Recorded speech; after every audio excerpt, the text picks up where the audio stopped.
প্রমাণ আছে, সন্তানের হাতে মা খুন হয়ে যায়, সন্তানের হাতে বাবা খুন হয়ে যায়। সন্তানকে যখন নেশা করার জন্য টাকা না পায়, মায়ের কাছে চাই, যখন না পায় মাকে খুন করে ফেলে। বাবার কাছে চায়, বাবা যখন না দেয় বাবাকে খুন করে ফেলে। কথা বলেন, এমন ইতিহাস আমাদের বাংলাদেশে আছে কিনা? না। নগদেও কিছুদিন, দু একদিন আগেও যারা অনলাইনে দেখেন, পত্রিকা দেখেন, খবর দেখেন, বগুড়ার সম্ভবত একটা ছেলে ইন্টারে পড়ে, ক্লাস ইন্টারে পড়ে, আলিয়া মাদ্রাসায় পড়ে, আলেমে পড়ে। ওই ছেলে মার কাছে টাকা চাইছিল। একটা মেয়ের সাথে হারাম রিলেশনের সম্পর্ক জড়িত আছে। হারাম রিলেশন, ভালোবাসা, যেই ভালোবাসা শরীয়তে এটাকে হালাল বলে না। হালাল ভালোবাসা যুবক যুবতীর মধ্যে সেটা হলো বিবাহের পরে। বিবাহের আগে পর নারীর সাথে যে ভালোবাসা হয় সেটা বৈধ ভালোবাসা না, সেটা হলো হারাম। যুবক ওই মেয়েকে ভালোবাসে, কিন্তু মা তার মাঝে প্রতিবন্ধক। প্রতিদিন অনেক টাকা পয়সা তার খরচ লাগে, মার কাছে টাকা চাই, মা দিতে চায় না। কিন্তু শেষ দিন যখন মার কাছে টাকা চাইলো, পাইল না। একদিকে টাকাও ঠিক মতো দেয় না, তার রিলেশনের মধ্যেও প্রতিবন্ধক হয়ে দাঁড়াইছে। এবার যুবক কি করলো, মাকে নিজেই গলা টিপে হত্যা করে ডিপ ফ্রিজের মধ্যে রেখে দিয়া, ঘর থেকে কুড়াইল নিয়ে আলমারি সব কিছু কোবায়া নিজেই থানাতে গিয়া বলতেছে আমার মাকে পাইতেছি না। এরপরে বলে মাকে ফ্রিজের মধ্যে পাওয়া গেছে, কে যেন আমার মাকে মেরে দিয়েছে। কে মারছে? নিজে মারছে।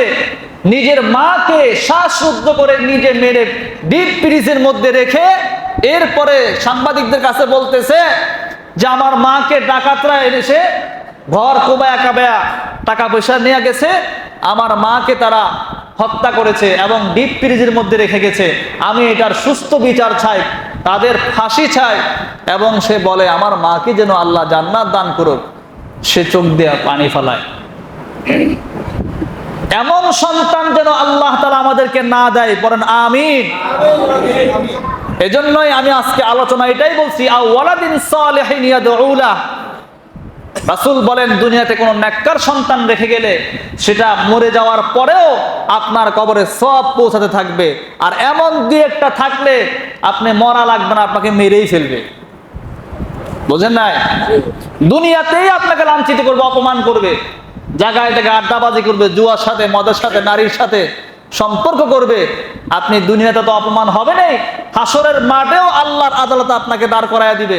সেই দিনও খাইবেন মায়ের, দুনিয়াতেও খাইবেন, মানুষের সাথে বাজে কথা শুনবেন, অপমান হবেন। আবার নসিব যদি খারাপ হয় তো ওই সন্তানের হাতেই আপনার মরণ হতে পারে। আমাদের বাংলাদেশে এমন অনেক দৃষ্টান্ত আছে, মেয়ের হাতে বাবা খুন, মা খুন, ছেলের হাতে মা খুন, ছেলের হাতে বাবা খুন। কি জানেন না আপনারা? পত্রিকা খবর যারা দেখেন ভালো করে জানে। এই জন্য আল্লাহর কাছে আমরা সবসময় দোয়া করবো যে আল্লাহ আপনি আমাদেরকে নেককার সন্তান দেন। আমার যুবক ভাইরা যারা আছেন, বিয়ের আগে দোয়া করবেন যে আল্লাহ আপনি আমাকে একটা নেককার স্ত্রী দেন, নেককার স্ত্রী। কারণ বাবার জন্য সন্তানের প্রতি সর্বপ্রথম দায়িত্ব আর কর্তব্য হলো একটা মা নির্বাচন করা, নেককার স্ত্রী নির্বাচন করা। নেককার স্ত্রী নির্বাচন করবেন, আল্লাহর কাছে দোয়া করবেন আল্লাহ একটা নেককার স্ত্রী মিলাইয়া দেন।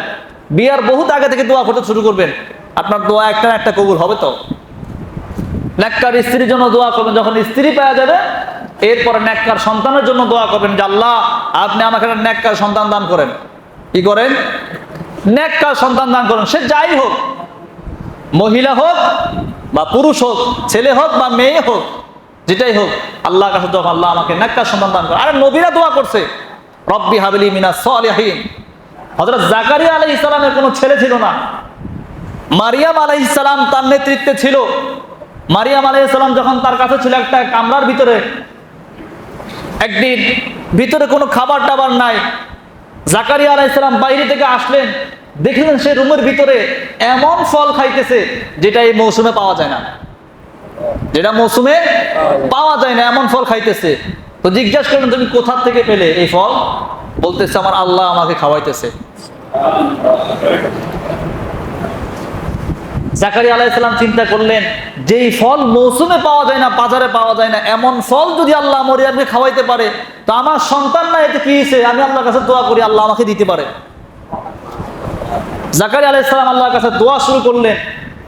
এমন দোয়া করলেন, আল্লাহ তাআলা তার দোয়া কবুল করলেন, তাকে এমন নেককার সন্তান দান করলেন, আল্লাহ তাআলা তার নামও রেখে দিয়েছেন ইয়াহইয়া। তার নাম কি রেখেছেন? ইয়াহইয়া আলাইহিস সালাম। এবং তিনি নবী হয়েছেন। সুবহানাল্লাহ। এমন নেককার সন্তান দান করছেন যে সন্তান তো পাইছে, সাথে এমন নেককার হয়েছে যে ছেলে নবী হয়েছে, এবং তার নামটাও পর্যন্ত আল্লাহ তাআলা নির্বাচন করে দিয়েছেন। সুবহানাল্লাহ। এজন্য আমরা নেককার সন্তান চাইবো। কি সন্তান চাইবো? নেককার সন্তান চাইবো আল্লাহর কাছে। আল্লাহ তাআলা আমাদের সকলকে বোঝার, আমল করার তৌফিক দান করুন। সকলে পড়ে আমিন।